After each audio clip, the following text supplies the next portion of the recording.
जिस तरह के तुसी सारे व्यूअर्स जानते ही हो कि Punjabi press club of Canada जो कि एक संस्था है साडी ब्रैम्पटन बेस्ड और मुख्तलिफ पत्रकार ने अखबारां नाल ताल्लुक है टीवी नाल ताल्लुक है फ्रीलांस जर्नलिस्ट ने रेडियो नाल ताल्लुक है असी अपनी टीम लैके ऑटवा गए सी पार्लीमेंट हिल पार्लीमेंट का दौरा करन पिछले वीक तुहानूं ओहदी सारियां डे 1 दीयां झलकियां दिखाइयां सी क्योंकि 2 डेज़ का टूर सी हुण डे 2 असी शुरू किया शुरू दे विच ही तुसीं देखोगे कि बसां ते चढ़ के असी ब्रैकफास्ट वास्ते गए जो कि ब्रैकफास्ट साडा होस्ट किया लिबरल पार्टी ने उस तो बाद साडियां लिबरल पार्टी नाल 2 back to back round table conferences हुईयां। यह राउंड टेबल मीटिंग्स दे विच पहली मीटिंग साडी बॉब रे जो कि लिबरल पार्टी दे टैंपरेरी ट्रांजिटरी लीडर ने उन्हां नाल ते उन्हां दे नाल काफ़ी MP सन उन्हां नाल साडी राउंड टेबल हुई at length. The world economy is very fragile. Europe is in a really dangerous state of affairs. US is doing very badly. Canada's finances are in pretty good shape, largely thanks to actions that Liberals under Jean Chrétien and Paul Martin took in the 1990s. John, immigrants enjoying this 2%, 3% mortgage rates, and I bet you if they ever double up in the next 2-3 years, you would see another bubble like the American bubble. People would lose their houses and mortgage. How long can we enjoy this, this free interest rates, if you want to call it, rather than having a 30%? 8% is a good rate to have, but we're enjoying the 2-3%. It's going to change the economy a lot, especially in the immigration department.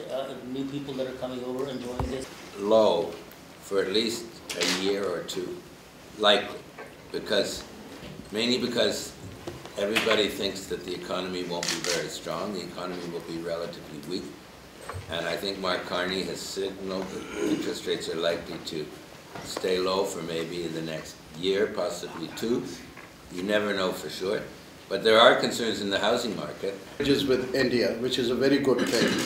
But have you in your caucus ever discussed amongst yourselves or in the House, I asked this to NDP yesterday as well, over the human rights violations in India on an ongoing basis, starting from the 84 riots or genocide, I'm talking till this day, what's going on in Kashmir and going on, has ever that been brought up, or do you have any plans to bring it up, ever? We're up a couple of weeks ago. I also met on the weekend when we had roundtables on multiculturalism. There was a good wire that came and brought this issue from Hamilton. Kashmir has been on the radar screen. I know myself, I've done some work. Derek Lee, the former member of parliament, had done some work on it. And in working with the business community, the Pakistani business community, as well as the Indian and the Punjabi business community, we had in the past discussed joint trade missions, and that has taken place provincially and federally when we were in government. It's on the radar screen. At one point in time, we raised the issue of Canada getting involved in mediating between India and Pakistan, and it was that the Prime Minister then, Jean Chrétien, said if we are invited, we will use our office in order to assist. Went back to the Pakistani High Commissioner as well as the Indian High Commissioner, and we got the stiff shoulder, this is our problem, we're going to deal with it. But we're open and looking to work with both communities, both the Pakistanis and the Indian community, as well as other communities that there's tension, and build bridges within the community here, and then take this back to the countries that we come from and say, look, we Canadians I'll give you an example, my country, I'm working right now with the Turks and the Greeks and the Macedonians and the Greeks, saying that, look, we Canadians want to sort of bring forward a position that we can use, the model of multiculturalism, how we get along here and how we get along with our neighbors, to use this and extrapolate it backwards. And this is where we had in our caucus, we have a committee which is called Canada and the World, and some of us belonged. So it is on the radar screen. We have discussed it, and we've worked at it, but 34 members of parliament, I have to be honest with you, there's so many things that we have to do. But again, Pakistan and India, not only, the SAARC nations, that part of the world, is something that is of interest to us. be it Pakistan, be it Bangladesh, be it Nepal, you know, the changes that happened last year, Sri Lanka, and the difficulties that they had there with the civil war. It is on the radar screen, it is on the agenda, and we've done a lot of work on it. Right. Bob Ray was returned back from Sri Lanka. He was not allowed to enter the country.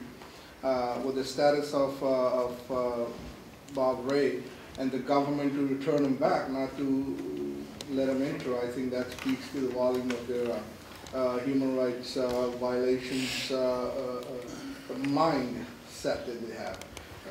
What would the Liberals has in terms of policy for those countries?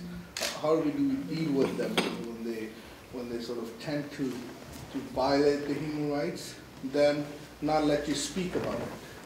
That's two different issues. One, they commit the crime, then they not let you seek the justice. They will penalize you for it. And above the trench, you might get fired at. And that's what, you know, that's what your description of Bob being Mr. Ray being turned back. He was there trying to be constructive. He stuck his neck out to help.